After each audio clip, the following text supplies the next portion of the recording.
that the European people has been experiencing for the past 7 months. And I would like to say that we need to delve deeper to review the infrastructure of European security, not only on the European continent and in the 27 member countries of the EU, but like to go across the borders and to have this global security approach, because we have the same challenges in the EU than in other continents, and in which we will probably have to get involved. So that's something that was widely discussed in Madrid at the end of June during the latest NATO meeting. The issue of European security is not only about the EU, as I said before, so the 27 member states of the EU, and hence my desire to have a representative from a state that is not part of the EU, so someone from Switzerland who is in charge of the military journal in Switzerland, and he's a dear friend of mine, just like Edward. So I'm very happy to welcome Alexander, who will talk about the opinion of Switzerland about the strategic compass, which is a recent document, like a white book. It's a strategy, concept of the military resources that will have to be deployed by 2030. And he will be talking about another document as well, which is a new concept from NATO, again, to redefine the objectives of an alliance that will soon welcome 2 new members, to have 32 members across the world, to be more involved, especially in with the Ukrainian war and in the strategic areas, with this with the idea of fighting against some of controlling some countries, like some problematic situations with China, for example, which could actually become an ally. So I would like to welcome Edward, my friend. I don't know if we can see him on screen. Edward, good afternoon. Oui, bonjour Emmanuel, bonjour à tous. Good afternoon, everyone. Can you hear me? So I would like to introduce you, Edward, who is not Finnish. He belongs to a think tank which is called the Finnish Institute of International Affairs, and it's interesting to have the opinion of someone working in a country that would like to stop being neutral, to actually become part of the transatlantic union of NATO. So these are our 3 speakers for the day, and I am delighted to receive them, to have them with us. And so we'll have a little discussion. We'll ask them a few questions, and you will be able to ask questions as well. So I wouldn't like to have to make a long introduction, but I would like to say that we already have European security, at least in the treaties. In the Maastricht Treaty from 1992, we emphasized the foreign policy and European security, and during the treaty that is still managing the European institutions, the Lisbon Treaty, they specified they give some details on the policy of security and defense for the 27 member states, at the time 28, of the EU. So that was before Brexit. So we have this existing European security with a cooperation, strong cooperation, to go faster on some specific issues.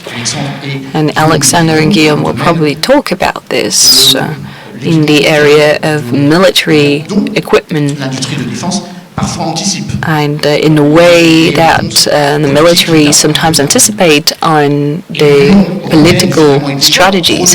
The EU is already, well, as I said, already has European security, and we will soon have the 19th mission of training, equipment, resources in the military area. So you probably know the acronyms: EUTM, EUFORD, European Force Mission. So,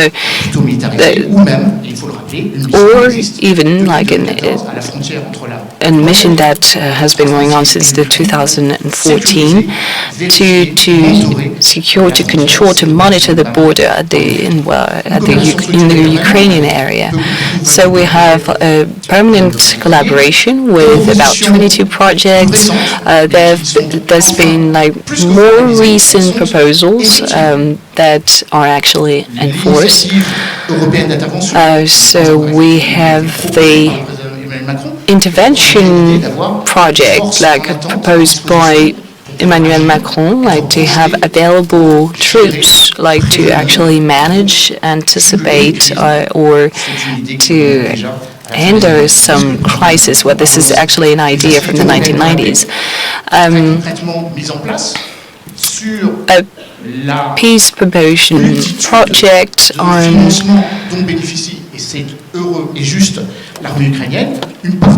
with a specific budget allocated to the Ukrainian army, and like to have 5.7 billion euros.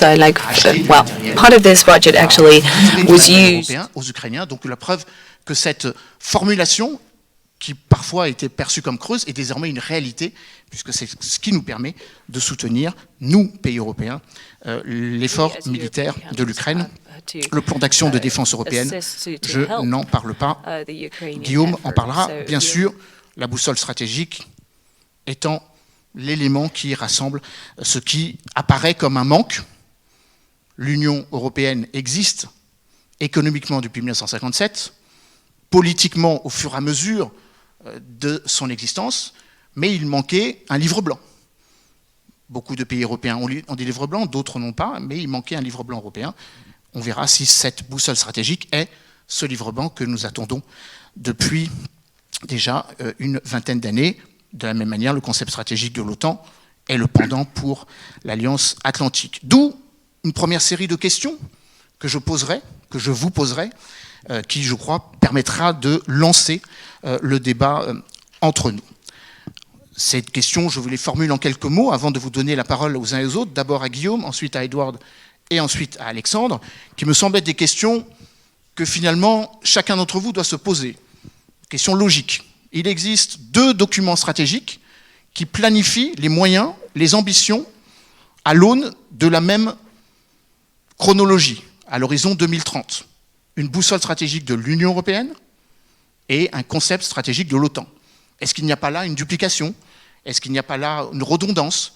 Qu'est-ce que dit l'un ou qu'est-ce que disent les deux?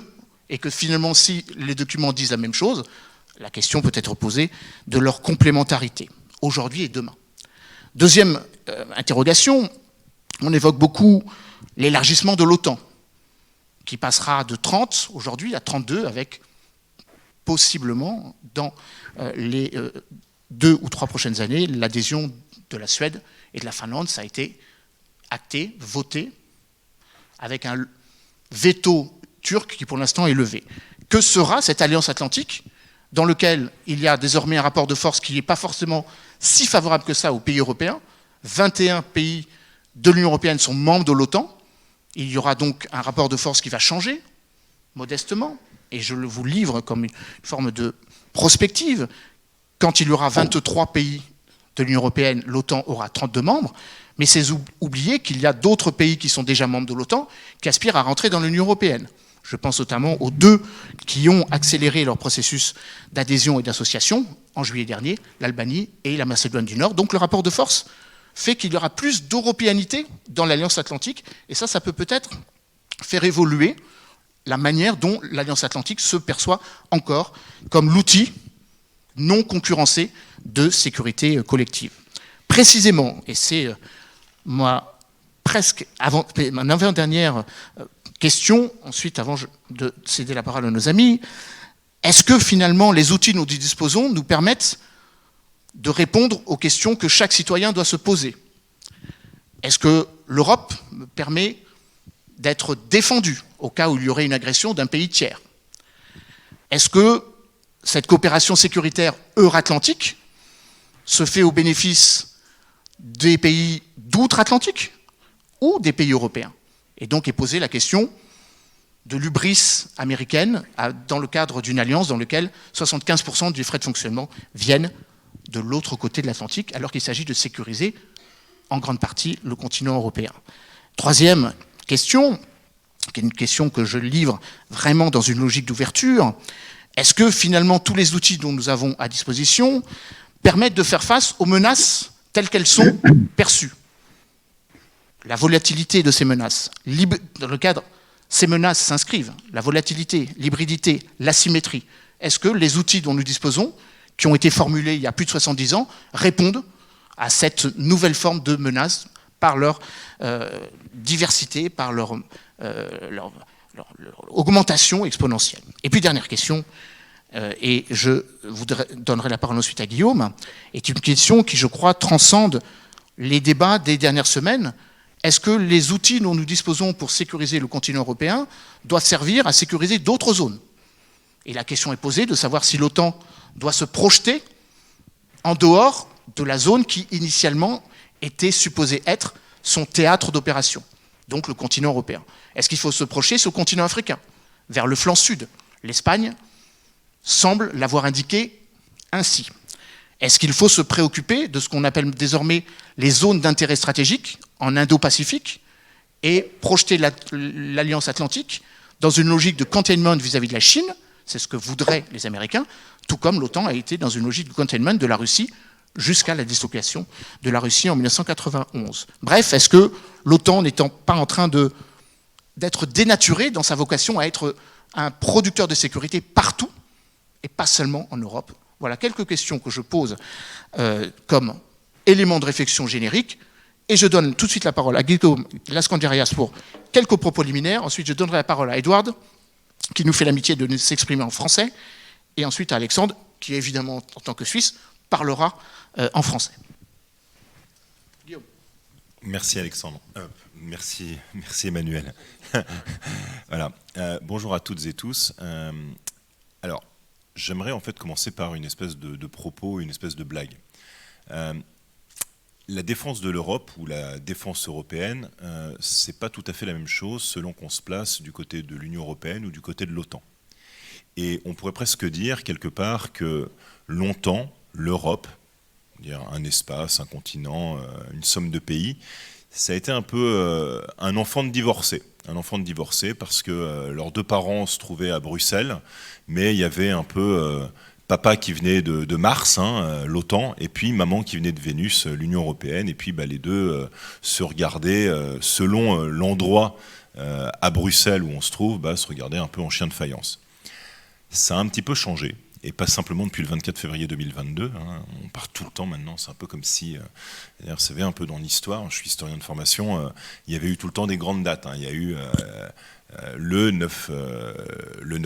11 septembre, 9/11, il y a eu finalement l'invasion de l'Irak, il y aura eu pour les Français le 13 novembre 2015, maintenant on aura le 24 février 2022, c'est pas simplement pour vous les plus jeunes, une bonne façon de commencer une dissertation, c'est véritablement aussi des moments qui rythment notre histoire. Pour revenir à cette histoire d'Europe et de lien entre ces grandes organisations internationales, et pour répondre un peu à ta question, Emmanuel, c'est comme si les choses ou les logiciels avaient un petit peu changé ou évolué. Ils ont un petit peu évolué sous la force ou sous la pression extérieure parce que quelque chose d'impensable s'est pensé.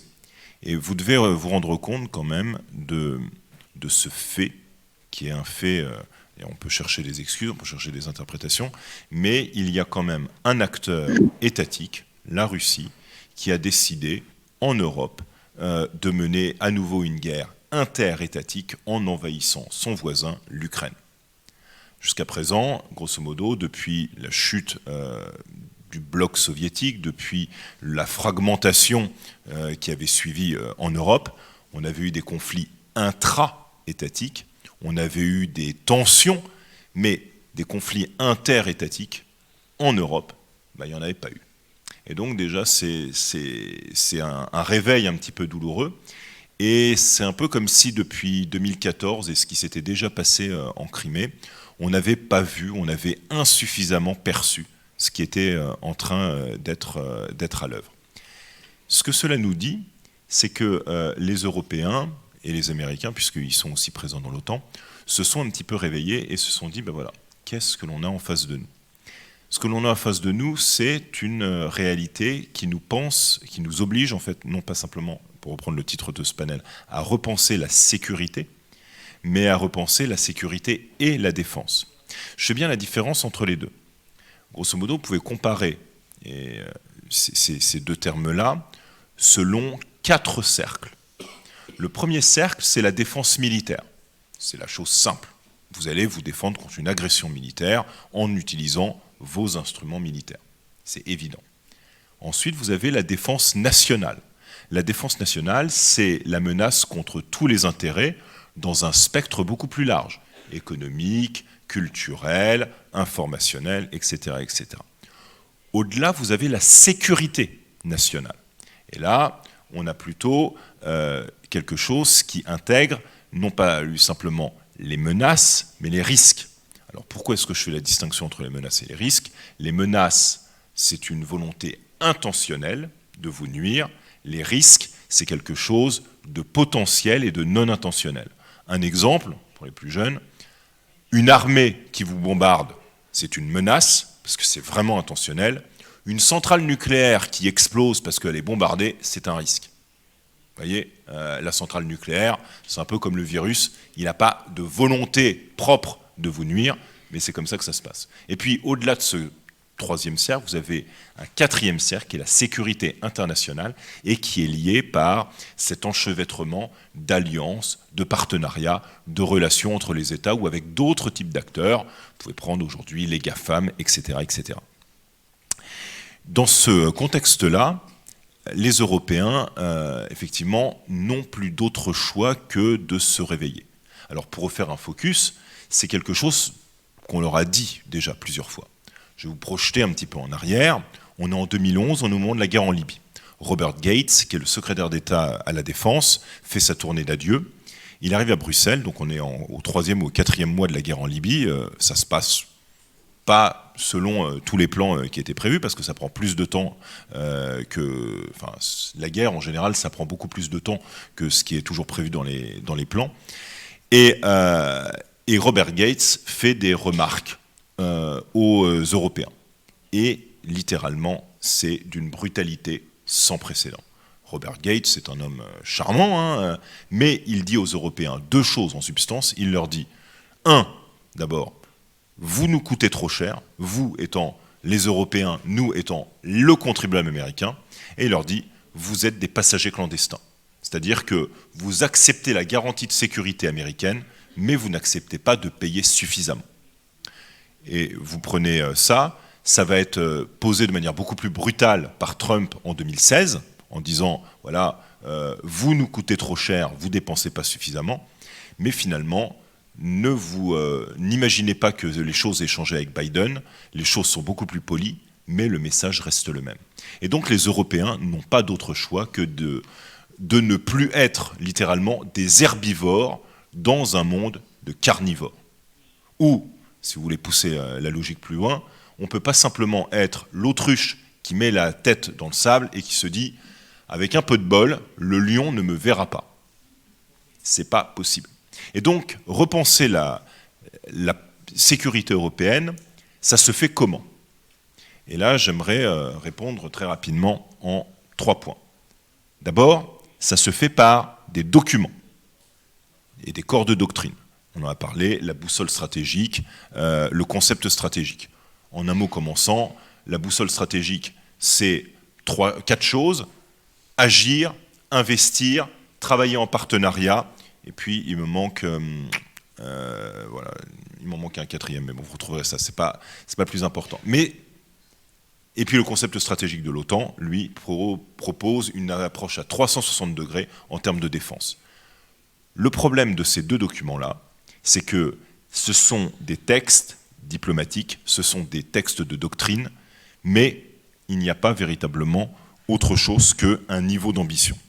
2e point, ce niveau d'ambition reste très faible par rapport aux moyens, et il est très faible parce qu'en réalité, il y a loin de la coupe aux lèvres. L'ambition de projection qui est intégrée dans la boussole stratégique, c'est être capable de déployer 5000 hommes. Pour vous donner une idée, la totalité des forces armées européennes, on doit être à peu près à 1,2, 1,3 million d'hommes. Notre ambition, c'est d'en déployer 5000. Vous voyez bien le prorata. À côté de ça, l'OTAN annonce pouvoir en déployer 300 000. Et donc le niveau d'ambition n'est pas le même. Et le 3e point, c'est que la vraie question qui se pose, c'est jusqu'à quel point cette question de sécurité est une priorité des Européens eux-mêmes. Et j'aimerais insister là-dessus, parce que de quoi parle-t-on? On parle d'investissement, on parle d'argent.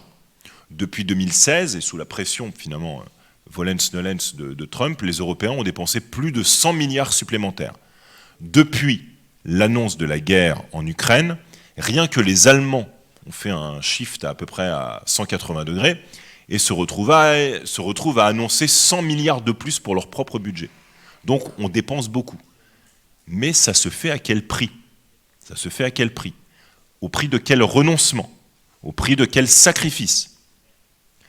Imaginez-vous une chose, et je terminerai là-dessus, la défense ou la sécurité, ça a un coût, mais ça n'a pas de prix. Et donc demain, et c'est le sens des propos qu'on retrouve dans la bouche de beaucoup de nos dirigeants européens aujourd'hui, c'est que les temps durs sont devant nous. Les temps durs sont devant nous, mais on ne le fait pas pour rien. On le fait pour défendre nos principes, on le fait pour défendre nos valeurs, et puis in fine, on le fait pour défendre finalement nos maisons. Parce que, je terminais vraiment là-dessus et je passe le micro, demain, l'impossibilité de répondre à un État qui décide de violer le droit international en envahissant son voisin, si vous ne le faites pas, il continuera.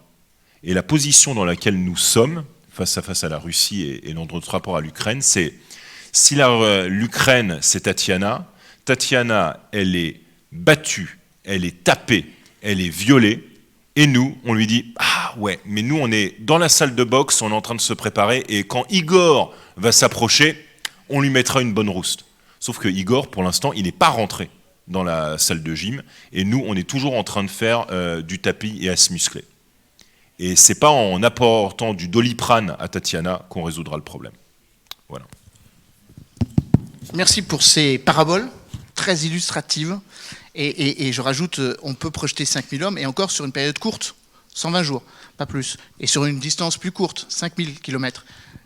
La haute intensification nous amènera sans doute à nous projeter plus loin, en l'occurrence dans la zone Indo-Pacifique, mais on y reviendra. Merci pour ces propos, Guillaume, qui complètent, précisent notre propos. Edward, je me tourne vers toi. Voilà, pour ton propos liminaire. Nous t'écoutons. Oui, merci beaucoup Emmanuel et bonjour à tous. En fait, ça tombe bien parce que je vais parler de la perspective de l'Europe orientale, donc dans mes remarques préliminaires. Pendant la discussion qui viendra plus tard, on pourra peut-être parler un peu plus des questions que tu as posées, Emmanuel, qui sont un peu plus institutionnelles. Mais ce que j'aimerais bien faire, et j'espère que c'est intéressant pour un public français, c'est d'essayer de faire passer, de donner une impression de comment les pays d'Europe orientale, non seulement la Finlande, mais aussi par exemple les pays baltes ou la Pologne, voient la situation parce que finalement, on est un continent relativement hétérogène, même aujourd'hui, et mes remarques vont en fait assez bien suivre la conclusion ou les dernières phrases de Guillaume tout à l'heure. Donc, à la base, fondamentalement, la guerre d'agression de la Russie contre l'Ukraine doit tout changer. Donc là, je dis ça d'un point de vue normatif.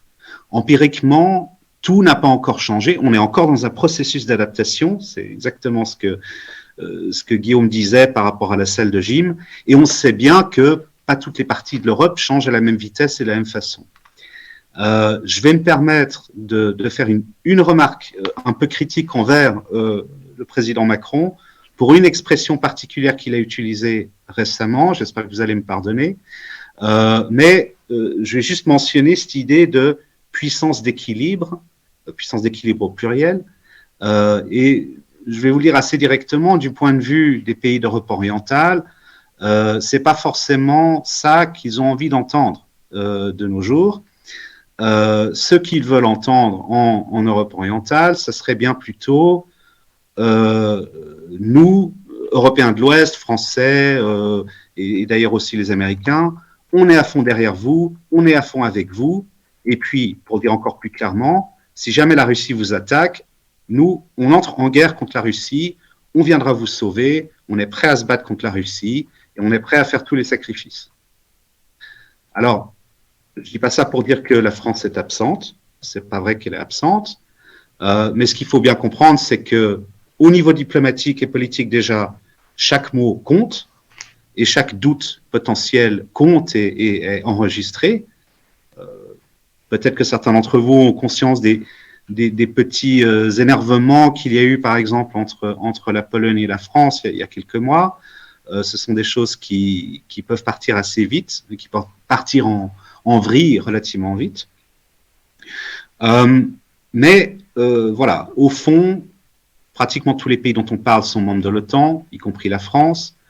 On a tous donné notre parole de manière solennelle, tous nos États, pour une entraide militaire en cas d'attaque armée contre n'importe lequel des membres. C'est l'article 5 de l'OTAN, c'est sacré. Et encore une toute petite remarque un peu critique par rapport à la France vis-à-vis de la situation ukrainienne. François Hesbourg, j'espère que je prononce son nom de famille correctement, a fait une petite recherche récemment qu'il a annoncée dans la presse. Je crois que c'est sorti dans le journal Ouest France. Selon son estimation, en termes de volume d'assistance militaire, la France ne donnerait qu'environ 2% du total occidental d'aide militaire vers l'Ukraine.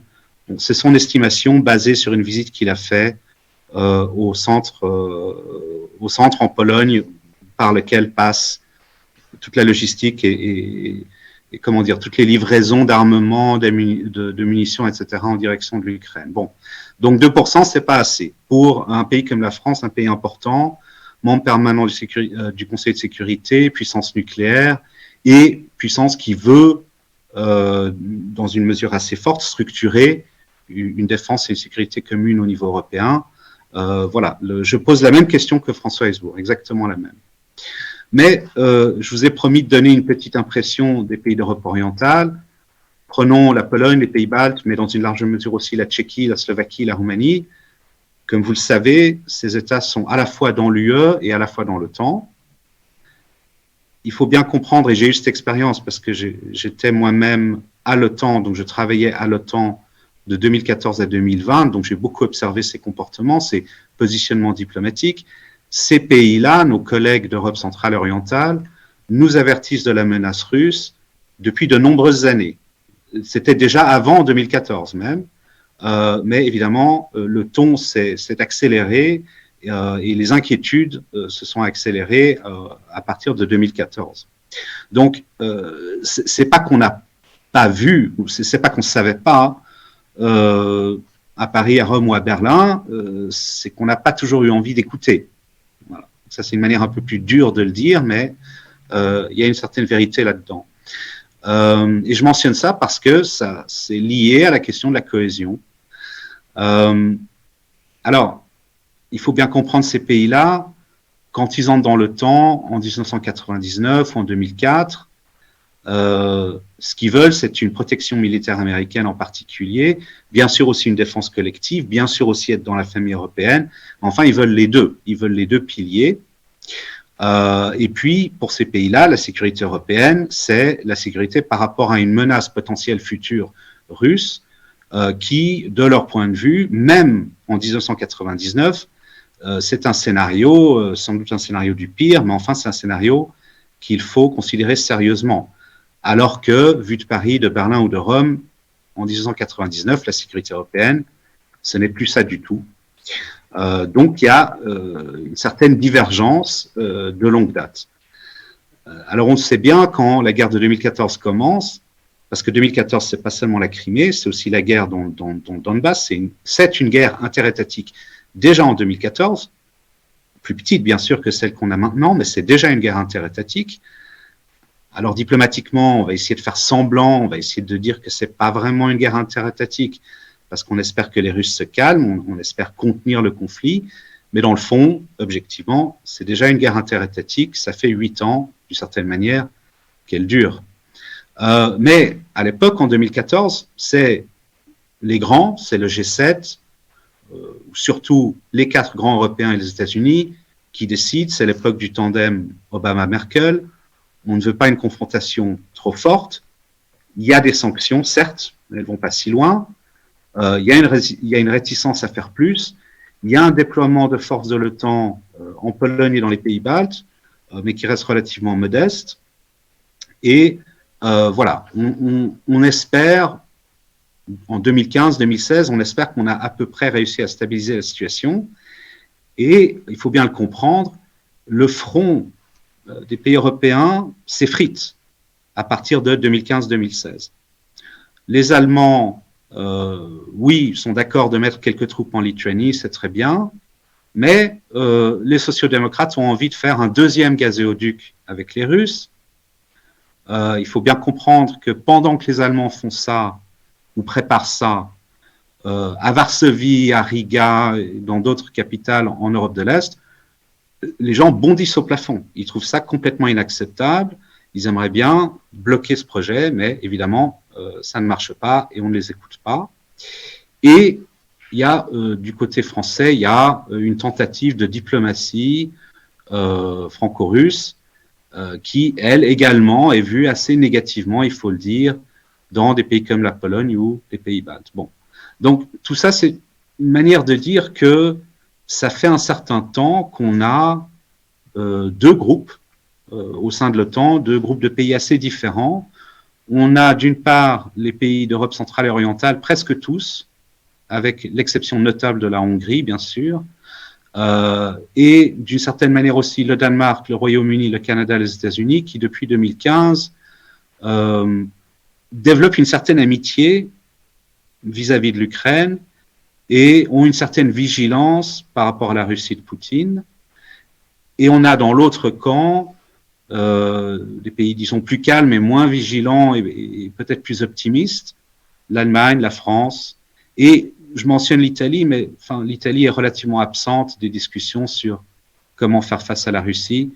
Mais il faudrait peut-être de temps en temps penser aux Italiens aussi, c'est quand même un grand pays européen. Il ne faudrait pas toujours les oublier. Mais enfin, d'une manière générale, les grands pays de l'Europe continentale ont une approche quand même assez différente. Et ça, c'est vraiment quelque chose qui perdure. Et même en 2022, quand bien même les positions ont beaucoup convergé, d'une manière générale, en Europe orientale, on continue à sentir que finalement, quand on est proche de la Russie, on comprend le problème, et ceux qui sont un peu plus loin, à Berlin, à Paris, etc., ou à Rome, malheureusement, les collègues ne comprennent toujours pas complètement là où on en est. Mieux qu'avant, certainement, mais il y a encore un certain décalage. Donc, au niveau de la cohésion, il faut, je pense, avoir conscience de ces différences qui perdurent dans les perceptions nationales, perceptions de menaces et comment y réagir. Je mentionne aussi la Finlande. Alors, la Finlande, c'est un cas très particulier. La Finlande fait presque un 180 degrés dans sa politique étrangère et ça se passe très vite. Et c'est complètement causé par la guerre en Ukraine et c'est mené par l'opinion publique. Évidemment, les élites finlandaises comprennent qu'il faut changer dès que la guerre éclate, même un peu avant, où les collègues finlandais commençaient à y réfléchir. Mais enfin, le choc émotionnel, et il faut vraiment comprendre on parle d'émotions extrêmement fortes. Bien sûr, en Europe de l'Ouest, tout le monde a été choqué aussi par la guerre en Ukraine, mais il faut bien comprendre que le niveau des réactions émotionnelles, le niveau d'empathie et le niveau de peur est à un autre niveau, à un niveau plus élevé. Et les Finlandais, on le voit dans des études d'opinion, ils passent, si je ne m'abuse, à peu près 25% en faveur d'une entrée dans l'OTAN à 70% ou plus en l'espace de 2-3 mois. Enfin, ça se passe extrêmement vite. C'est un des changements d'opinion publique les plus forts et les plus rapides qu'on puisse imaginer. Quant à la Suède, on pourrait presque dire, suit la Finlande et non l'inverse. Donc, juste pour conclure, que veulent ces pays assez différents? Que veulent les Baltes? Les Baltes sont très petits. Les Baltes veulent une présence otanienne, surtout sur leur territoire, plus forte que ce qu'ils ont aujourd'hui, plus grande, de préférence permanente. Les Polonais, ils foncent en avant parce que, premièrement, c'est le centre de logistique d'aide à l'Ukraine, et pour eux, c'est existentiel que l'Ukraine gagne. Mais en ce qui concerne leur propre défense, ils foncent en avant, ils sont en train d'augmenter leur budget, ils vont en direction de 3% du PIB, ils iront peut-être même au-delà, et ils ont déjà toutes sortes d'intentions par rapport à leur réarmement et par rapport à avoir des forces armées plus grandes.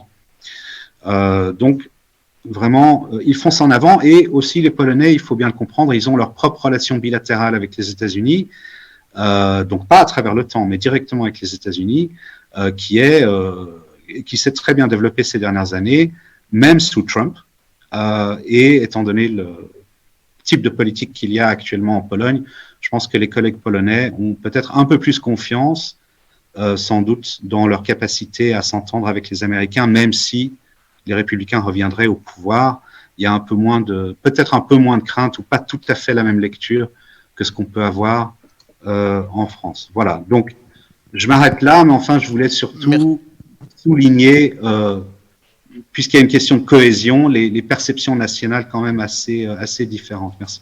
Merci Edouard de nous avoir rappelé l'importance de la psychologie, de la perception, la psychologie des peuples, comme on dit. Alors pour répondre à François Hesbourg, j'avais bien lu son article, ce qu'il ne dit pas quand même, c'est que comme la France contribue à hauteur de 18% au budget européen, comme la France contribue à hauteur de 17% à la Facilité européenne pour la paix, et que nous sommes membres fondateurs de l'OTAN, de l'Union européenne, de l'ONU, membres du Conseil de sécurité de l'ONU, membres du G7, nous contribuons bien plus qu'il ne l'a calculé. Ça, c'est mon premier point. Deuxièmement, je rappellerai que notre contribution est forte à la périphérie de l'OTAN, puisque nous assumons le commandement du bataillon d'alerte, de la force de réaction rapide, cette fameuse force que tu évoquais, avec désormais, depuis cet été, 1000 hommes, 1000 soldats français en Roumanie, dans 2 bases, une à Constanța, une à Cincu. Complément ou réponse à M. Hesbourg, qui n'est pas là pour se défendre. Alexandre, votre averse. Voilà, merci beaucoup. On a beaucoup parlé, on a beaucoup discuté, on commence peut-être même à débattre de ces questions, et c'est assez intéressant, selon moi, qui ai eu un regard très extérieur à tout cela, de constater qu'il y a vraiment 2 sortes de pays. Vous avez les pays, ou disons les régions, les endroits démocratiques où on discute, on débat, effectivement, on se pose la question, plus d'avions de combat, ça signifie moins d'assurance sociale. Enfin, on commence à faire ces calculs-là, et ça fait un petit peu mal au porte-monnaie, c'est vrai. Donc on discute beaucoup, on débat beaucoup, on politise beaucoup, et puis on fait pas grand-chose. Et même avec les 17%, c'est 17% de 17% de 17%, on fait quand même pas grand-chose. Et puis vous avez d'autres pays qui ont une approche assez différente, peut-être plus classique, au sens des relations internationales. Vous connaissez peut-être cette parole de Staline à propos du Vatican. Ouais, le Vatican, combien de divisions? Alors on serait tenté de dire que si Staline, on ne l'espère pas évidemment, si Staline était là aujourd'hui, il pourrait se poser la question, l'Union européenne, combien de divisions? Et on aurait, oui, des rires pincés et assez embarrassés en face de telles visions. Donc, effectivement, en Russie, aujourd'hui, on emprisonne des gens qui aimeraient certainement débattre et discuter de ces questions. Donc, on ne débat pas beaucoup, on ne discute même pas beaucoup en Russie, mais on fait les choses. Donc, de se rendre compte que nous sommes probablement dans un espace extrêmement privilégié. Tellement privilégié, encore une fois, j'ai un regard très extérieur, je ne me permettrai pas de donner de conseils, certainement pas de donner de leçons. J'ai une très modeste expérience militaire dans le domaine du maintien de la paix et autres, mais encore une fois, je ne suis pas là pour donner des leçons à quiconque, puisque tout le monde sait mieux que tous les autres. Je rappellerai simplement que je viens d'un pays qui est neutre, qui est la Suisse, et qui, en 1989, pour être précis, le 26 novembre 1989, a voté sur la suppression de son armée. Et à l'époque, contrairement aux attentes, 37% de la population suisse, des citoyens, des votants, 37% de la population, ça a été un choc, ça a été une surprise, 37% de la population a dit « oui, effectivement, le mur de Berlin est tombé ». J'ai entendu beaucoup parler de mur ce matin dans la séance plénière. Le mur de Berlin est tombé. Quelques semaines plus tard, la population suisse vote sur la suppression de son armée. Eh bien, c'est clair pour, disons, pratiquement une importante minorité de la population votante en Suisse, et en particulier de sa jeunesse, qu'il n'y aura plus jamais de guerre, que de toute façon, il y a une construction européenne tout autour de nous. Si vous regardez un petit peu la géographie de la Suisse, que vous regardiez en direction du nord, du sud, de l'ouest et presque de l'est, enfin on n'est pas très sûr, mais je crois que là encore, sur une bande de quelques dizaines de kilomètres, on est encore dans l'Union européenne, le temps pourrait se gâter. Mais enfin, le consensus était il n'y aura plus jamais de guerre, on n'aura plus besoin de ces forces armées. Et j'aurais tendance à dire, 20 ans plus tard, on est en train de se rendre compte, alors tout le monde effectivement n'a pas encore enclenché la batterie de secours, mais enfin on est en train de sortir de cette période de dividende de la paix, et je pense que cet idéalisme des années 90 et cette mauvaise explication des années 1990, cette mauvaise compréhension de ce qui s'est réellement passé à l'issue et comme conséquence de la chute du mur, aujourd'hui nous grève, nous pénalise, nous empêche de voir certaines réalités. Quelques éléments, et je les soumets vraiment à la discussion et au débat. Le premier, c'est un ouvrage de mon ancien collègue René Schwock, le directeur du Global Studies Institute de l'Université de Genève, qui a publié en 2019 un livre qui s'appelle « La construction européenne contribue-t-elle à la paix ?» Donc par européen, il faut lire Union européenne, puisqu'on a bien fait la distinction. Il y a des pays européens qui ne font pas partie et qui ne souhaitent pas faire partie de l'Union européenne. Le fil rouge de cet ouvrage, dont la Suisse, le fil rouge de cet ouvrage, c'est quoi ? Chaque mot est une source d'erreur. La construction européenne a été un facteur de paix et de stabilisation important. Mais ce que certains dans la salle auront peut-être compris quand ils auront entendu une toute première fois le titre de cet ouvrage, « La construction européenne contribue-t-elle à la paix ?», ils auront peut-être compris, comme c'était mon cas, moi, naïf, très premier degré, est-ce que l'Union européenne contribue à la paix? Et ça, c'est tout à fait différent. Et là, j'aurais tendance à dire, parce qu'il faut quand même une thèse, une antithèse et une synthèse, alors je prendrai le cheminement de l'antithèse, l'Union européenne est déficiente dans ce domaine-là, est très déficiente dans ce domaine-là. Alors, encore une fois, je sais que ce n'est pas politiquement correct. Si on ne me réinvite pas l'année prochaine, ce n'est pas grave. J'irai passer mes vacances ailleurs. Mais je parlerai juste de mon expérience avec la Croix-Rouge et avec les forces armées dans le cadre d'opérations de maintien de la paix dans les Balkans, avant la guerre, pendant la guerre, après la guerre. Et je peux dire, pratiquement chaque grande étape, chaque grand rendez-vous de l'histoire a été un ratage de l'Union européenne en matière de sécurité et de défense. Et dans le cas de la crise et ensuite des conflits des Balkans, on est en train de parler des années 1990, le ratage est considérable, puisqu'il y avait là, si j'ose dire, plus aucune possibilité de critiquer les Américains pour une intervention excessive. Les Américains ont dit quoi exactement? Ils ont dit « This is Europe's backyard », c'est à vous de régler cette problématique. On se rend compte que même quand on sert sur un plateau une opportunité pour que l'Union européenne, la construction européenne politique puisse prendre à bras-le-corps une situation bien précise, une crise bien précise, et puisse la gérer, eh bien, finalement, personne n'a répondu, et il a fallu finalement une décision plutôt de l'OTAN et plutôt des États-Unis pour résorber cette situation qui, encore aujourd'hui, nous mine. Donc, encore une fois, il ne faut pas rater les rendez-vous de l'histoire, et je dirais, encore une fois, dans l'esprit de l'antithèse de ce débat aujourd'hui, il ne faut pas aujourd'hui rater un rendez-vous de l'histoire avec ce qui est en train de se passer aux portes, aux frontières de l'Europe. Mon deuxième point, je pense qu'il y a une mauvaise interprétation et une mauvaise explication de ce qui s'est produit durant les années 1990, cette période que l'on appelle les dividendes de la paix, et où beaucoup de pays européens, je ne suis pas en train d'accuser l'Union européenne, je dis beaucoup de pays européens, c'est la France, mais c'est la Belgique, c'est d'autres pays également, ont désarmé très très rapidement. Alors certains l'ont fait très vite, d'autres l'ont fait plus tardivement, mais le désarmement, c'est une réalité, et on a diminué les capacités. Alors c'est vrai qu'on a professionnalisé des armées, c'est le cas de la France en 1996, c'est le cas de l'Allemagne seulement en 2010, donc il y a beaucoup d'écarts, mais finalement ces changements stratégiques ont été très rapides, très précipités dans les pays européens. Est-ce que c'était la bonne manière de faire? Je n'en suis pas sûr du tout.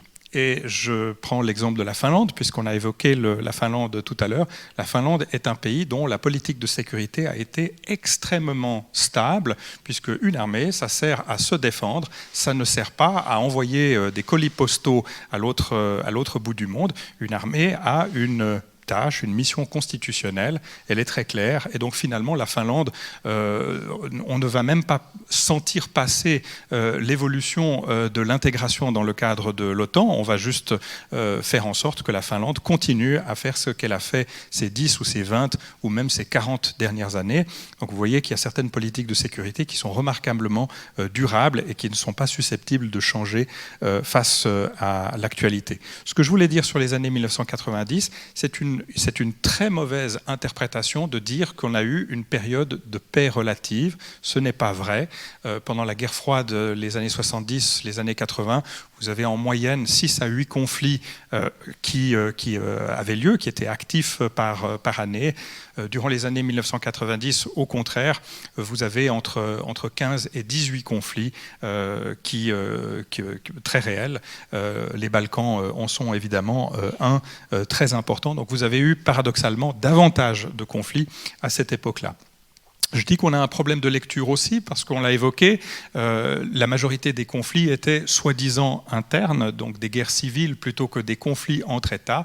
Et là, je dois dire, encore une fois, pour avoir été un certain temps au Comité international de la Croix-Rouge, c'est une myopie du droit international humanitaire. C'est une myopie, c'est-à-dire que quand vous avez un conflit avec un État qui se fâche contre une région séparatiste ou indépendantiste, et que juste à côté, vous avez un autre État qui est, comme par hasard, aussi en train de se débrouiller avec une insurrection dans une partie du pays, et que vous vous rendez compte qu'un État est en train de financer l'insurrection chez son voisin, et vice-versa, eh bien, il faut appeler à un moment un chat, et il faut bien se rendre compte qu'en réalité, ça fait longtemps qu'on a ces conflits entre États, et d'ailleurs le CICR a dû trouver de nouvelles dénominations subtiles en parlant d'internationalisation de conflits. C'est un euphémisme pour dire ce sont des guerre internationale. Et de ce point de vue-là, malheureusement, depuis 2000, on est en train de se rendre compte que le nombre de conflits entre les États, de conflits classiques, de conflits avec des armements lourds, est plutôt à la hausse que dans une situation de stabilisation. Et donc, pour terminer, quels sont les moyens que l'on a développés ? Il y a différents instruments de sécurité. L'Union européenne en est un. Il est à mon avis très très imparfait et je pense que tout le monde est d'accord sur le fait qu'il y a certainement besoin d'en faire plus dans ce domaine. Mais est-ce que finalement c'est véritablement l'Union européenne qui serait le seul interlocuteur ou le seul acteur? On a beaucoup parlé de l'OTAN jusqu'à maintenant. Il y a d'autres acteurs de sécurité qui sont très importants en Europe et je pense notamment à l'Organisation pour la sécurité et la coopération en Europe, qui pratiquement est aphone depuis 2015. Alors ce serait intéressant de se poser la question, pourquoi est-ce qu'on n'entend plus l'Organisation sur la sécurité et la coopération en Europe, qui a pourtant joué un rôle très très important? Alors justement, merci de me donner la réponse. Oui, parce que vous êtes dans des organisations qui sont non-binding. Non-binding, ça me fait un parallèle tout à fait évident avec l'Union européenne. Non-binding, non contraignant.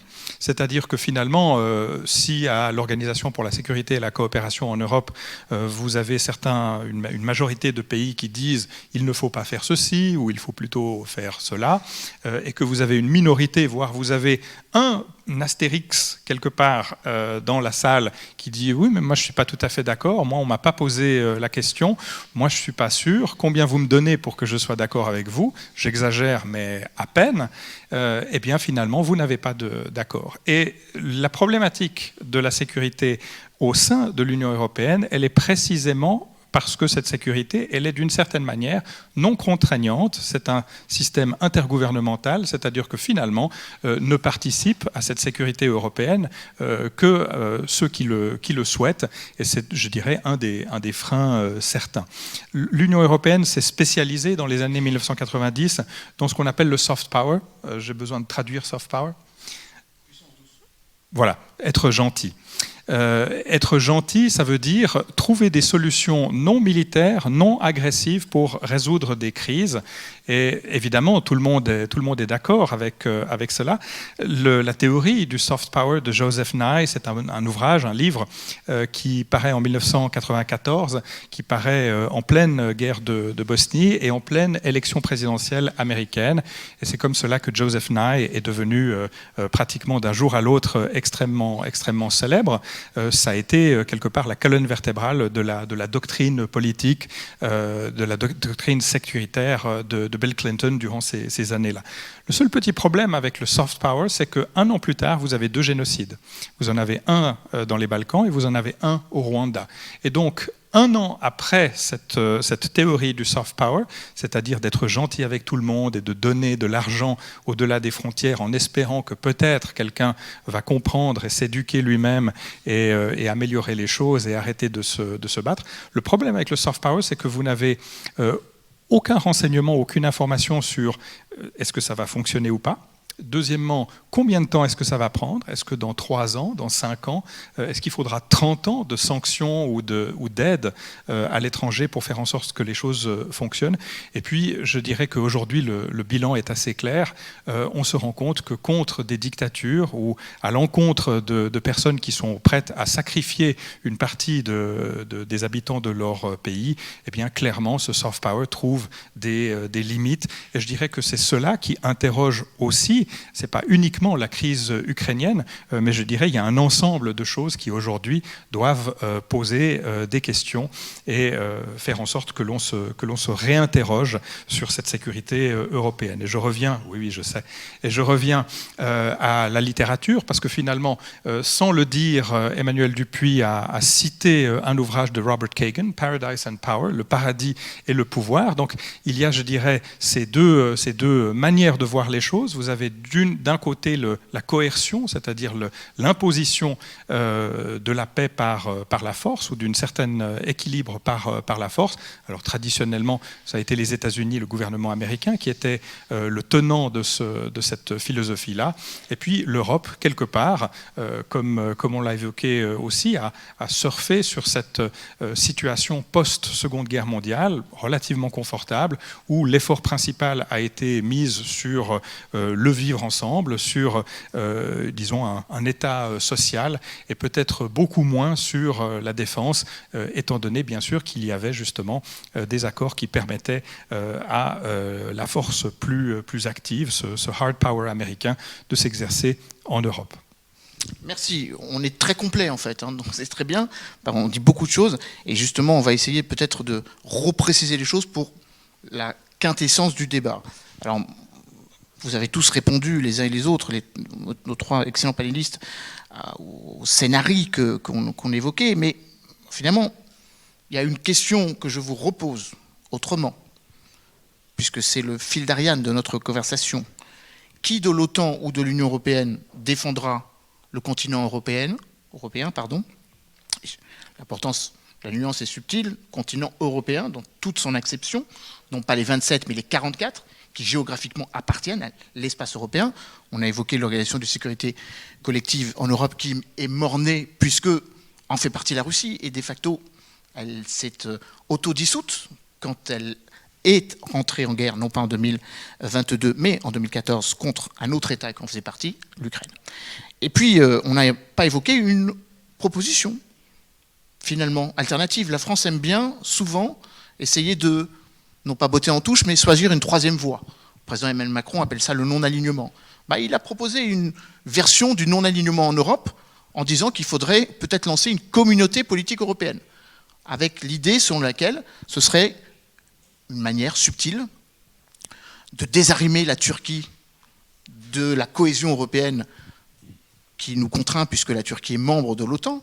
Je fais une version un petit peu explicite de ce que tu as pu dire tout à l'heure.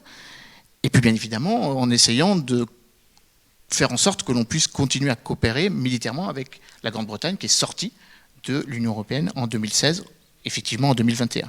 Alors moi, la question, je l'avais posée à tous les trois, de manière très simple. On va faire un peu de prospective, un peu de scénario. La guerre en Ukraine se terminera. Une architecture de sécurité européenne se mettra en place, et à un moment ou à un autre, la sécurité du continent européen dépendra de la manière dont nous traitons nos adversaires. Vainqueurs, défaits, affaiblis ou renforcés.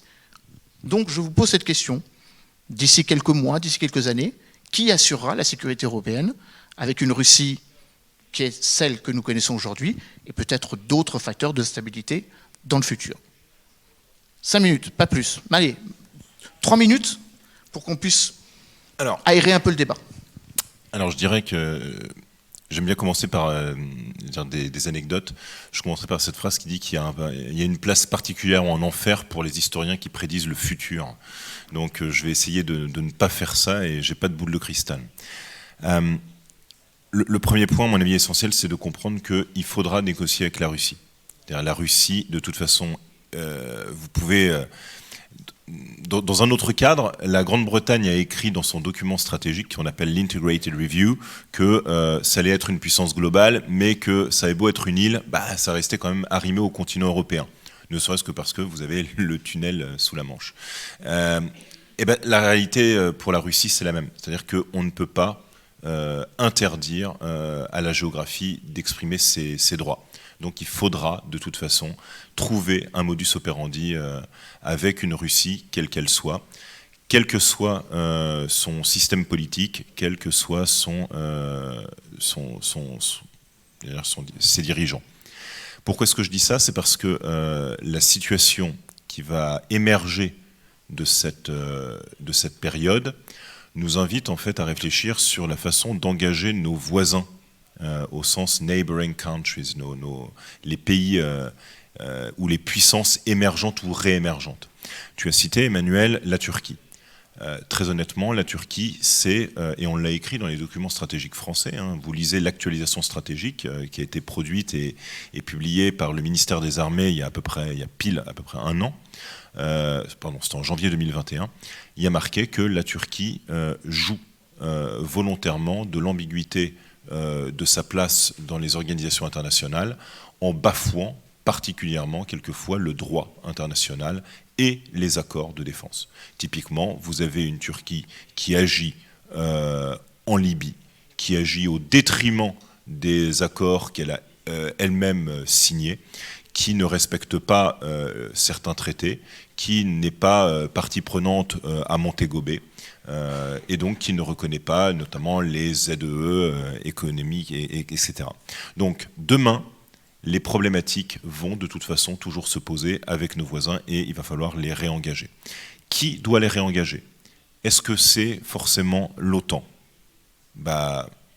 Pourquoi pas, mais l'OTAN, ça veut donc dire peut-être trouver un meilleur pilier européen dans l'OTAN. Et non plus simplement avoir les Américains.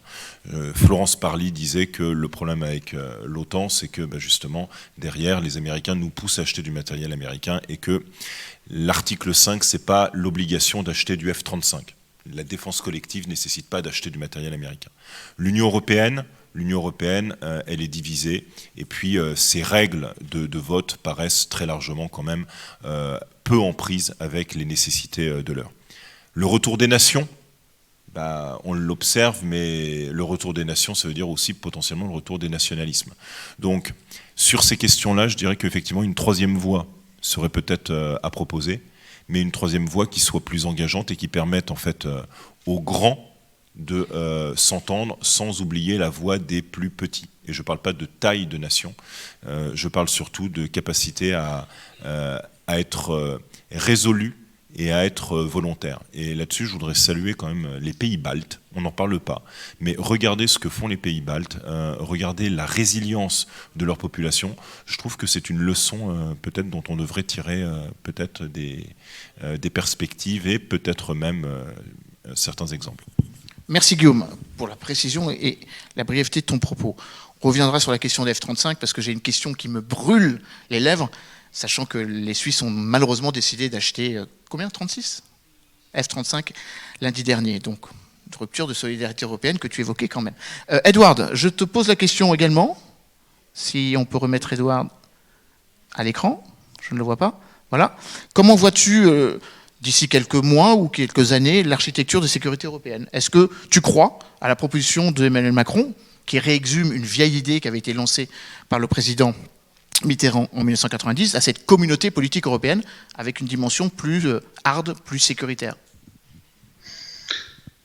Je pense vraiment dans le fond, mon message principal, c'est peut-être un message optimiste d'une certaine manière, mais du point de vue du potentiel.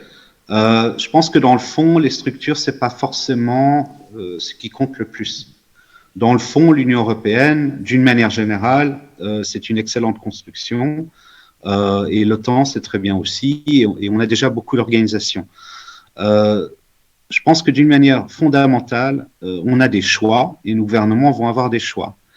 Et à mon avis, il faut être fort, et il faut faire le choix d'être fort si on veut avoir une sécurité européenne, et ça c'est à chaque État, au niveau national, parce que c'est là où tout commence.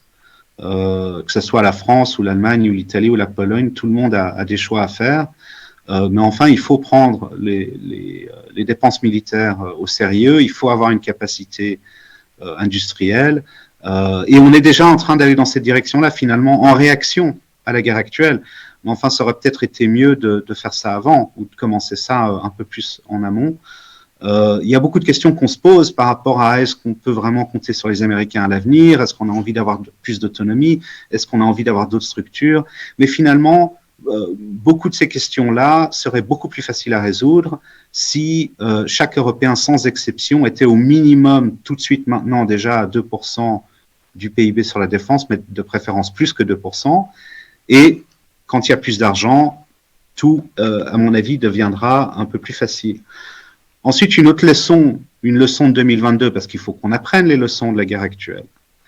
une grande leçon de 2022, à mon avis, là je vais être un petit peu en désaccord avec Guillaume. La leçon que je prends d'abord, c'est pas que on choisit pas sa géographie et que la Russie est là et qu'on n'a pas le choix. Ce qu'on apprend, c'est qu'il y a une leçon politique, c'est que les régimes dictatoriaux sont dangereux. Ça, on le savait déjà, mais enfin, ça a été reconfirmé. Et puis, par conséquent, si la Russie ne cesse pas d'être une dictature, eh ben, faut pas réengager avec. Il faudra qu'on fasse un containment, hein, il faudra les exclure, bien entendu, et on est en train de les exclure avec des sanctions.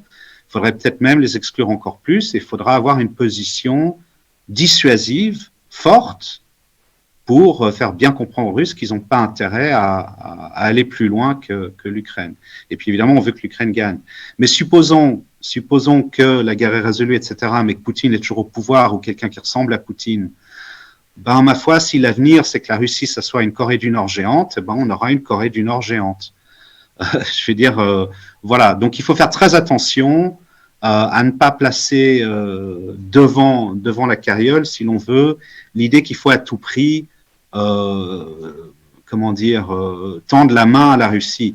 Si la Russie n'est pas dans un état politique, dans une situation politique qui s'y prête, eh ben, ma foi, il faudra les contenir. Et il faudra faire de la dissuasion. Hein.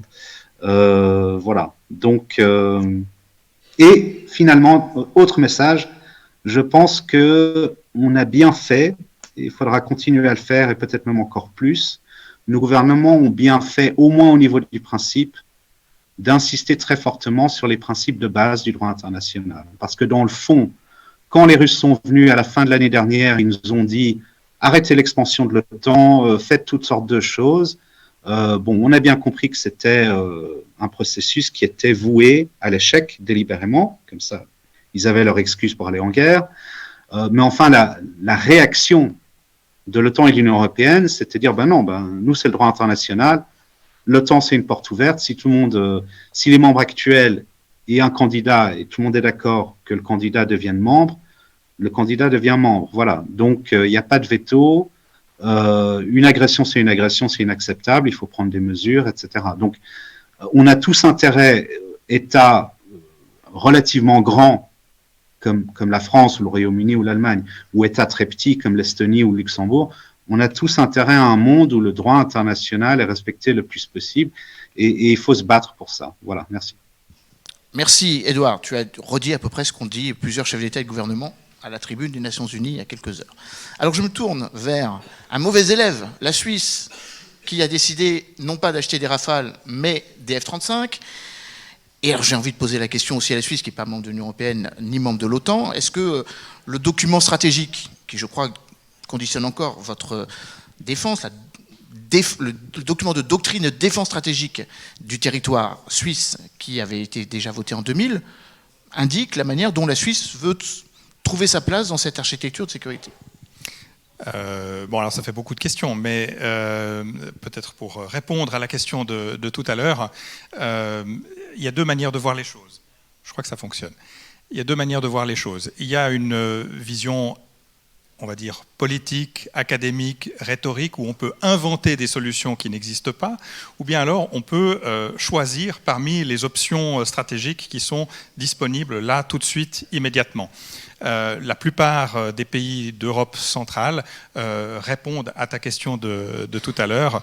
Eh bien, c'est très simple, c'est l'OTAN qui assure la sécurité et la défense de l'Europe, du continent européen. Point à la ligne, parce que personne d'autre n'est en mesure de le faire.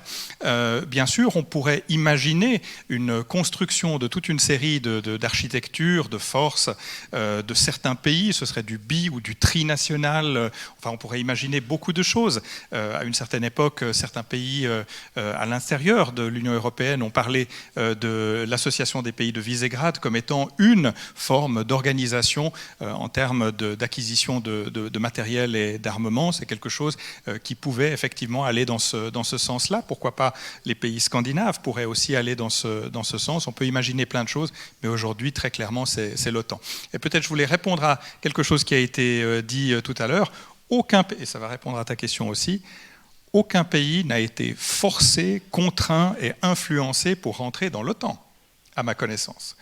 aucun pays n'a été contraint et forcé d'acheter du matériel de guerre américain, y compris la Suisse, à ma connaissance, encore une fois. Donc, en fait, l'OTAN répond à une demande, répond à des interrogations, répond, oui, à des craintes, des angoisses stratégiques, et l'Union européenne répond à d'autres angoisses, d'autres craintes, sur le plan de la solidarité, de la politique, de l'économie, du tourisme, de l'industrie, mais actuellement, dans ce domaine de la sécurité, c'est quelque chose de discutable. Merci. Le temps tourne vraiment définitivement très très vite.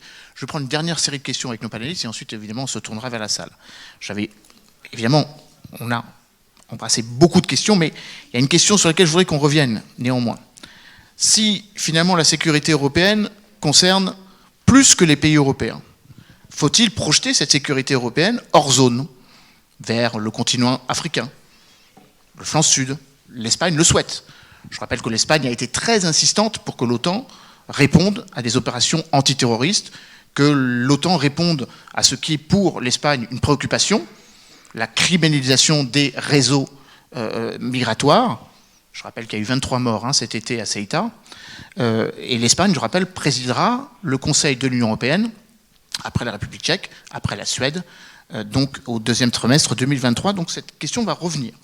Et puis, ça a été évoqué lors du sommet de Madrid, d'étendre l'action, le champ opérationnel de l'OTAN à des zones d'intérêt stratégique. Furent invités 4 chefs d'État asiatiques, Premier ministre d'Australie, Premier ministre de Nouvelle-Zélande, Premier ministre japonais et président de Corée du Sud. Est-ce que c'est le rôle de l'OTAN, qui doit assurer la sécurité collective du continent européen, d'assurer la sécurité collective d'une zone où l'Union européenne est certes présente par les territoires d'outre-mer d'un certain nombre de ses membres, mais qui n'est pas forcément si évidente à percevoir. En tout cas, ce n'était pas ce qui était inscrit dans l'Alliance Atlantique au moment de sa création en 1949. Et puis ça ouvre d'autres questions, et ça je sais que Guillaume va nous répondre. Que fait-on avec les nouvelles menaces dans les nouveaux espaces extra-atmosphériques, dans l'espace cybernétique? Est-ce que l'OTAN ou l'Union européenne peuvent avoir des complémentarités? Est-ce que l'OTAN, l'Union européenne ou d'autres structures doivent penser cette guerre à la fois de manière géographique, temporisée, verticale et horizontale? En 3 minutes. Alors, très rapidement, je vais commencer par la deuxième partie de la question. Ce qu'on appelle les nouvelles conflictualités, c'est aujourd'hui quelque chose qui a dépassé les 3 domaines principaux, les 3 domaines principaux, c'est-à-dire terre, air, mer, pour basculer aujourd'hui dans tout ce qui est à la fois l'espace, mais aussi le cyber et de plus en plus les fonds marins. La France, par exemple, s'est dotée au mois de février dernier d'une stratégie de maîtrise des fonds marins, c'est-à-dire ce qu'on appelle en anglais seabed warfare, c'est-à-dire la capacité en fait à défendre, tout simplement, vous avez tous des téléphones portables, sachez que 90% de ce que vous regardez passe par des câbles sous-marins. Et que si demain ces câbles sous-marins sont coupés, non seulement vous ne pourrez plus jouer à Candy Crush, mais ou à d'autres choses, voilà, Fortnite, etc., mais en plus, vous ne pourrez pas appeler papa-maman. C'est embêtant. Surtout pour papa-maman. Donc, c'est ça la vraie question. C'est aujourd'hui, ces nouvelles conflictualités, c'est dans tous les espaces, et surtout avec des risques ou des menaces qu'on ne mesure pas. Pourquoi est-ce qu'on ne mesure pas? Parce que pour l'instant, le cyber... Grosso modo, le cyber ne fait pas autant de morts, ou n'a pas fait autant de morts, que pourrait le faire une attaque dévastatrice, et que, pour l'instant, une attaque cyber, c'est pas l'équivalent d'un missile ou d'une balle qui vous arrive dessus. En revanche, on sait très bien que ça pourrait l'être. En 2016, l'OTAN a déclaré, et puis ça a été repris ensuite, que le cyber pourrait être une attaque cyber pourrait en fait conduire à une activation de ce qu'on appelle l'article 5, c'est-à-dire l'article de la défense collective. Donc, c'est-à-dire que le cyber pourrait donner lieu à répondre comme si c'était une attaque armée. Donc là, tu as déjà une partie de ta réponse. Le problème, il est qu'aujourd'hui, la globalisation de ces menaces, et notamment le cyber en a un bon exemple, c'est que on ne sait pas forcément à qui l'attribuer. L'attribution pose un problème. Et si vous n'êtes pas sûr à 100%, vous prenez un risque qui est politiquement presque insupportable. Vous n'allez pas bombarder le mauvais pays ou la mauvaise base parce que vous avez fait une erreur d'appréciation. C'est compliqué. Et le problème majeur, c'est qu'aujourd'hui, dans un espace qui est mondialisé, avec des adversaires et des compétiteurs stratégiques qui sont de plus en plus nombreux, se pose la question de projeter la sécurité ailleurs ou avoir, contre des acteurs qui sont en dehors de notre zone d'intérêt, une possibilité à agir. Et je vais mettre les pieds dans le plat, on parle de la Chine. Jusqu'en 2018, 2019, 2020, la Chine, c'était pas un problème pour l'OTAN. C'était un acteur comme un autre. Aujourd'hui, c'est devenu une vraie problématique. Alors, les enjeux américains ont forcément pesé, mais vous le voyez de plus en plus parce que, y compris dans les documents européens, on appelle la Chine ce qu'on appelle un rival systémique. C'est-à-dire une ambiguïté, c'est à la fois un compétiteur stratégique, un partenaire diplomatique et un adversaire économique. Mais tout ça, en même temps, c'est un peu compliqué et on sait très bien que l'action de la Chine en Asie-Pacifique, l'action de la Chine en Europe, par les nouvelles routes de la soie et tout ça, pose des problèmes de sécurité. Quand vous avez Huawei qui installe des antennes 5G à côté d'une base militaire ou qui propose ses services à telle ou telle industrie, ça pose de véritables problèmes de sécurité. Lorsque Xiaomi vend des portables sans doute de très bonne qualité, vous ne savez pas à qui va aller l'information. Pensez aujourd'hui, et je terminerai là-dessus, que la valeur totale des données, tout ce que vous avez, a dépassé, pour la première fois en 2022, la valeur totale des marchandises échangées dans le monde. C'est ça, aujourd'hui, la nouvelle réalité, et que les pays qui domineront ce marché-là, domineront probablement à terme l'équilibre stratégique. Donc c'est une partie de ta réponse, et cette stratégie-là, pour 40%, elle se joue en Indo-Pacifique. Alors c'est peut-être pas l'OTAN, mais c'est peut-être les nations de l'OTAN qui devront y agir. Merci. Alors, tu m'as tendu une perche, et que je vais tout de suite retendre vers Édouard, avant de donner la parole conclusive à Alexandre, et ensuite prendre la parole. Donc, si j'entends bien, par rapport à ces nouveaux commons, ces nouveaux espaces à défendre, extra-atmosphérique, cybernétique, on pourrait ajouter aussi le caractère aussi informationnel, donc le caractère immatériel de la puissance. Ça voudrait dire qu'il faut redéfinir l'utilisation de l'article 5. Parce que si on est victime d'une attaque cybernétique, comment est-ce qu'on répond? On envoie un missile ou on fait nous-mêmes une attaque? Et donc c'est la question que je vais poser à Édouard. Est-ce que nous sommes, avec la charte de l'Atlantique Nord, je ne vois plus Édouard, voilà, en configuration de pouvoir, et c'est tout l'objet de ce qui est contenu dans le document présenté à Madrid, en capacité de faire face à ces nouvelles menaces. Bref, est-ce que nous sommes bien défendus, ou nous serions bien défendus, si l'on part du principe que l'OTAN assure à la fois la sécurité collective, est aussi un outil de coopération sécuritaire, et en même temps, nous utilisons l'OTAN pour lutter contre des acteurs infra-étatiques, organisations terroristes, organisations criminelles. 3 minutes. Oui, alors question complexe, question délicate aussi, parce que l'article 5, c'est l'article le plus important du traité de Washington. Il n'a été invoqué qu'une seule fois, c'était après le 11 septembre 2001, mais dans son origine historique, c'était fait pour que toutes les armées se mettent en branle pour stopper une invasion soviétique en Allemagne de l'Ouest. Ça c'est l'origine de l'article 5. Et il a été rédigé en 1949 et il parle d'attaque armée. Alors effectivement, dans le domaine du cyber, l'OTAN a décidé et a communiqué que pour éviter justement le problème de donner une incitation à un État potentiellement agressif qui pourrait commencer à tout ravager avec des moyens cyber et qu'il n'y aurait pas de réaction, pour essayer d'éviter ça, on a signalé qu'il pourrait y avoir une réponse, effectivement, sans nécessairement spécifier exactement quelle serait cette réponse. Mais effectivement, je pense qu'au niveau de la dissuasion, c'est dans le fond une question sur comment exactement exprimer la position de dissuasion. La question que tu poses doit être posée, et je pense qu'au niveau cyber, on a évolué par rapport à ça. Donc on verra où ça nous amènera par la suite, mais il ne faut tout de même pas oublier que dans le fond, à l'origine, c'est quand même le but d'avoir un mécanisme très clair, très binaire, très noir et blanc.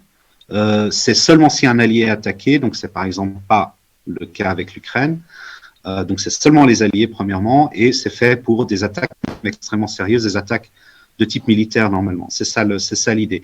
Mais ça n'empêche pas que, et là je rebondis sur quelque chose que Guillaume a dit tout à l'heure, ça n'empêche pas que les pays qui sont membres de l'OTAN, mais pas forcément l'OTAN, d'un point de vue institutionnel, vont certainement déjà commencer à jouer un rôle plus important, notamment dans l'Indo-Pacifique. On voit bien que la France s'intéresse à ces questions, on voit bien que le Royaume-Uni s'intéresse à ces questions, on commence à avoir des accords assez nouveaux finalement. Il y a par exemple un accord entre le Japon et le Royaume-Uni, il y a des accords entre le Japon et l'Australie sur la coopération militaire.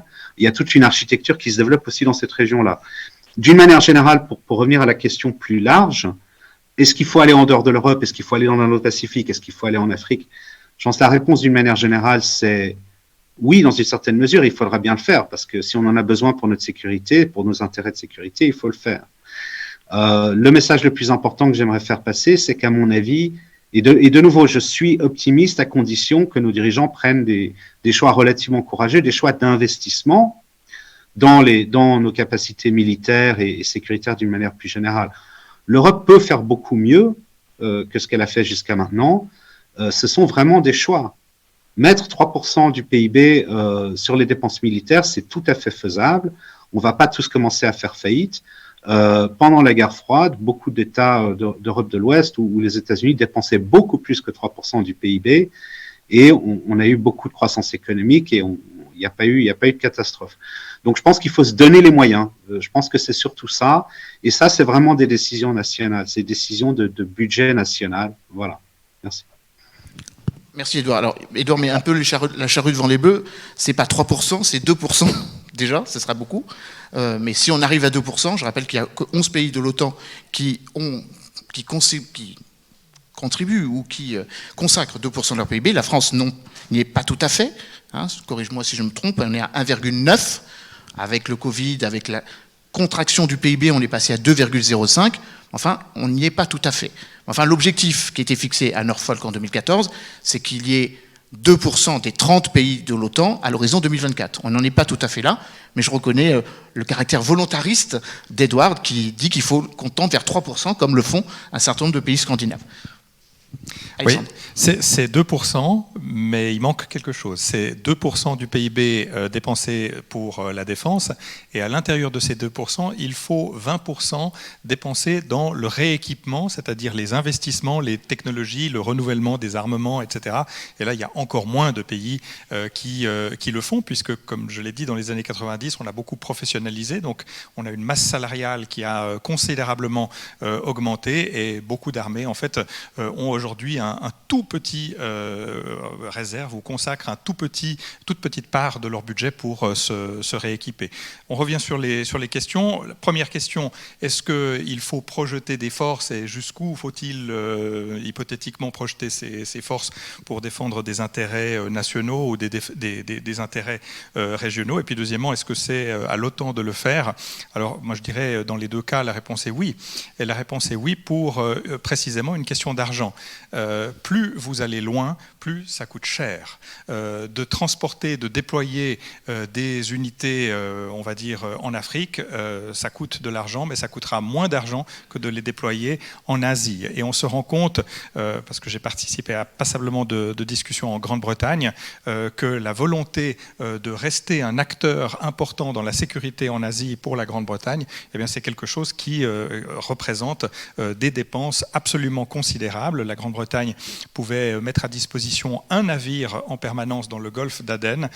Par contre, pour aller dans la mer de Chine du Sud, c'est quelque chose qui va coûter encore plus cher. Et puisque l'argent, c'est véritablement le nerf de la guerre, je ne dis pas qu'il ne faut pas être volontariste, mais enfin, ce sont de réels choix de société, des sociétés démocratiques responsables, encore une fois, pas des gens qui disent « Ah oui, mais finalement, la défense, ça coûte de l'argent, pourquoi pas arrêter cela ?» Je rappelle une chose, Robert Gates, dont on a parlé tout à l'heure, le secrétaire d'État à la Défense américain, il y a quelques années, parlait dans un discours de 3%.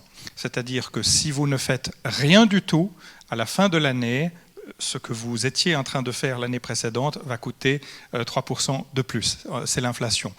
Ou alors, vous pouvez voir les choses différemment. Si on a le même budget, si le budget reste identique, eh bien, vous pouvez faire 3% de moins parce qu'il y a de l'attrition, il y a des véhicules qui ne peuvent plus être engagés, etc.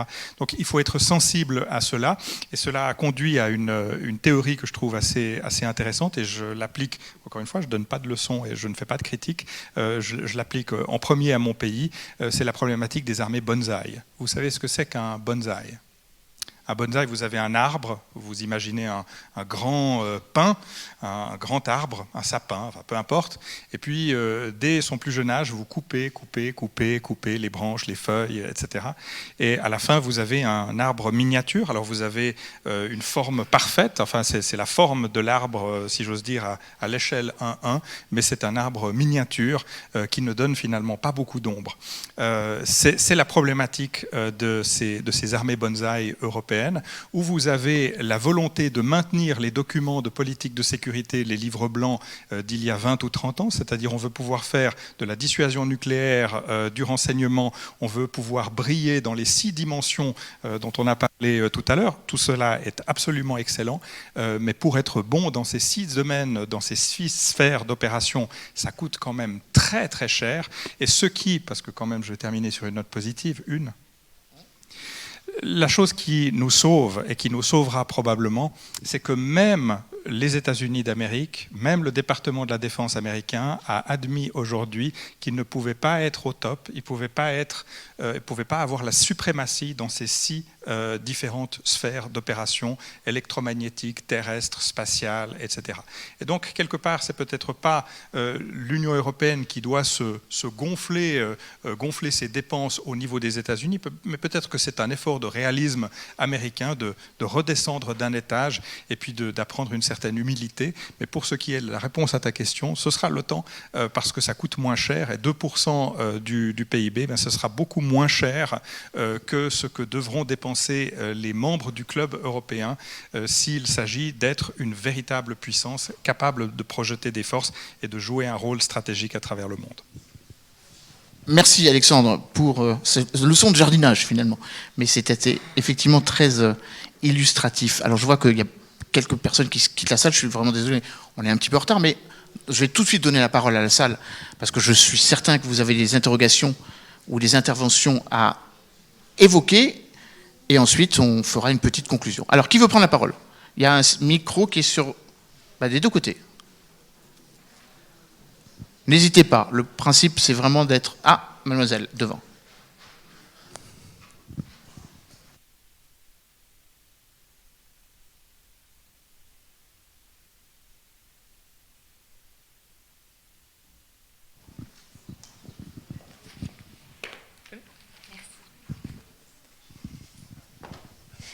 Du coup, moi, ma question, c'était si on a bien vu que l'Europe était quand même plutôt dans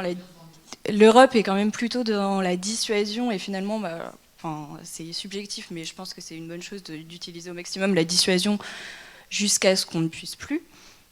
Mais là, en l'état actuel des choses, si la dissuasion ne suffisait plus, quels seraient les moyens vraiment matériels et coercitifs que l'UE et l'Europe pourraient mettre en pratique dans le cas de la guerre en Ukraine, si ça dégénérait et voilà.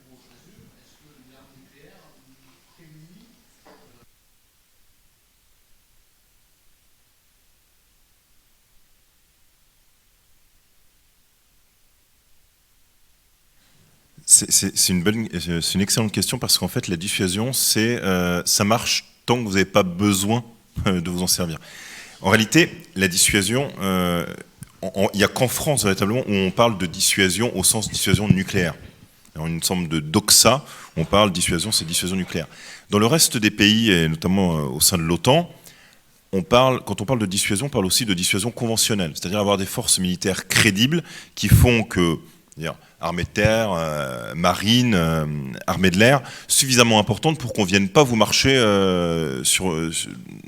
dans votre jardin. Et donc, quelque part, qu'est-ce que l'on peut faire à partir du moment où ça ne marche plus ? Déjà, c'est où est-ce que vous pensez, à partir du moment où vous définissez que ça ne marche plus.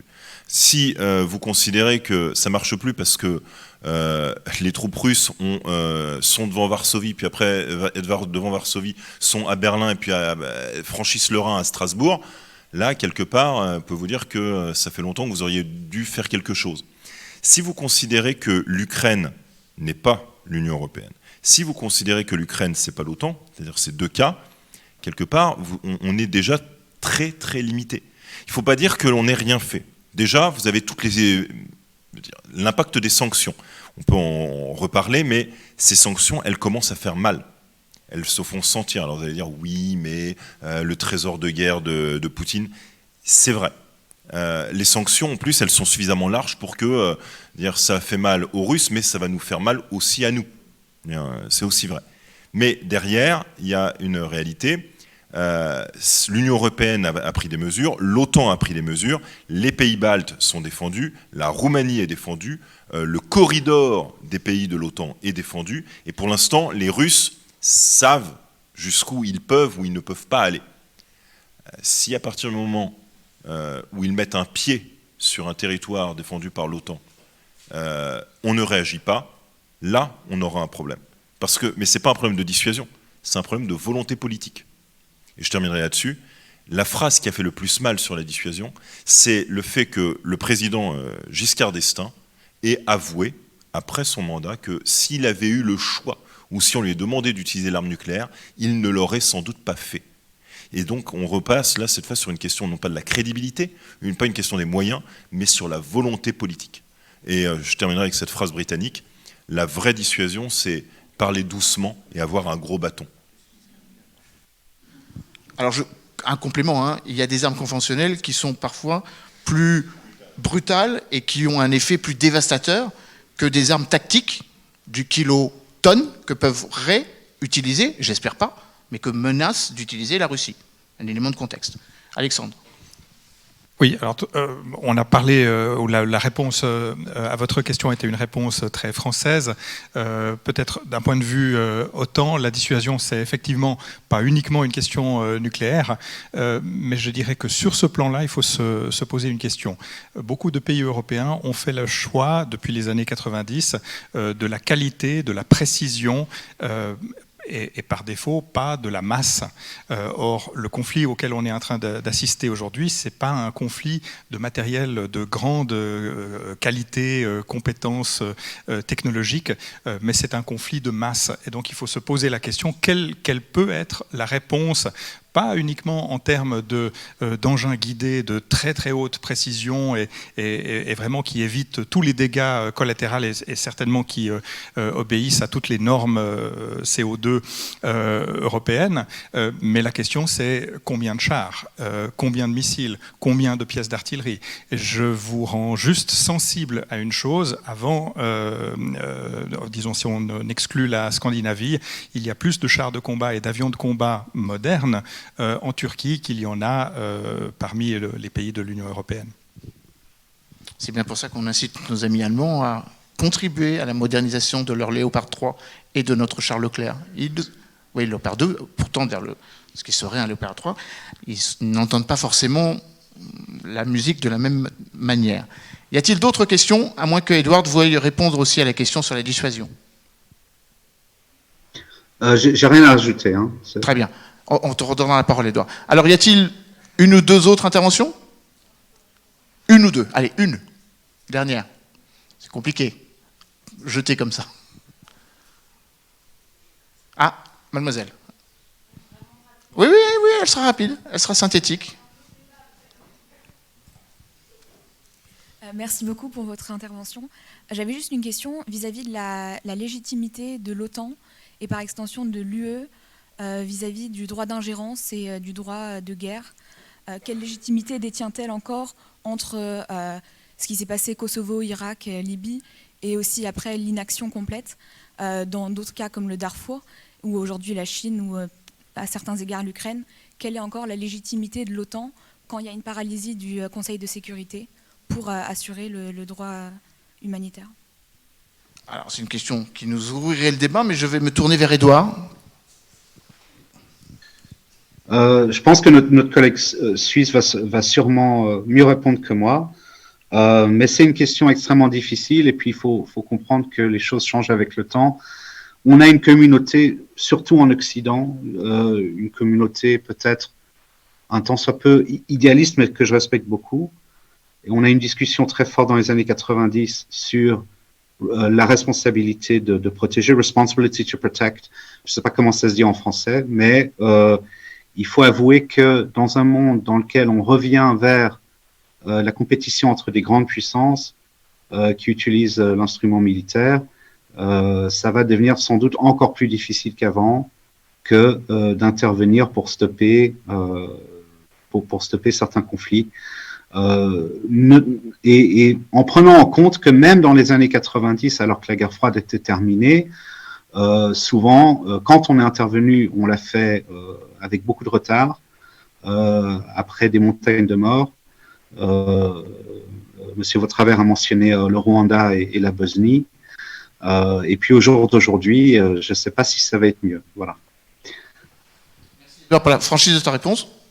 Rapidement, Alexandre. On me dit de répondre très vite. Donc, le droit de la guerre dont vous avez parlé, c'est le droit international humanitaire, c'est les conventions de Genève, pour faire vite. Et les conventions de Genève ne disent pas que cette guerre est juste ou que cette guerre n'est pas juste. Elle dit uniquement qu'on a le droit de faire ceci ou on n'a pas le droit de faire cela dans le cas d'un conflit armé international. Ce dont vous parlez, en fait, c'est la Charte des Nations Unies qui prévoit deux choses, deux cas où le conflit serait légitime. Le premier, c'est le cas de légitime self-défense ou autodéfense d'un pays s'il est attaqué. Et puis, deuxième cas qui est prévu, c'est si cela est décidé, donc voté par le Conseil de sécurité des Nations Unies. Merci. C'est justement tout l'enjeu de la réforme du Conseil de sécurité pour que l'on ne puisse pas être bloqué par le fait qu'il y a sans doute 5 moins 2 plutôt, ou avec 3 pays qui sont plutôt en cohésion, la Grande-Bretagne, la France et les États-Unis, et la Russie et la Chine qui se prêtent le flanc, si vous m'utilisez l'expression. Donc, nous sommes obligés de nous arrêter là. C'est un débat riche, passionnant et passionné. Merci à mes 3 intervenants. Et bien sûr, on peut les remercier. On les applaudit très chaleureusement. Et j'espère que, au moins pour les plus jeunes d'entre vous, vous avez appris ou que vous avez mieux compris cette question qui mérite évidemment des débats que nous continuerons à avoir au niveau de Normandie pour la paix. Merci beaucoup pour votre patience et votre écoute. Merci, Edward. À bientôt. Merci.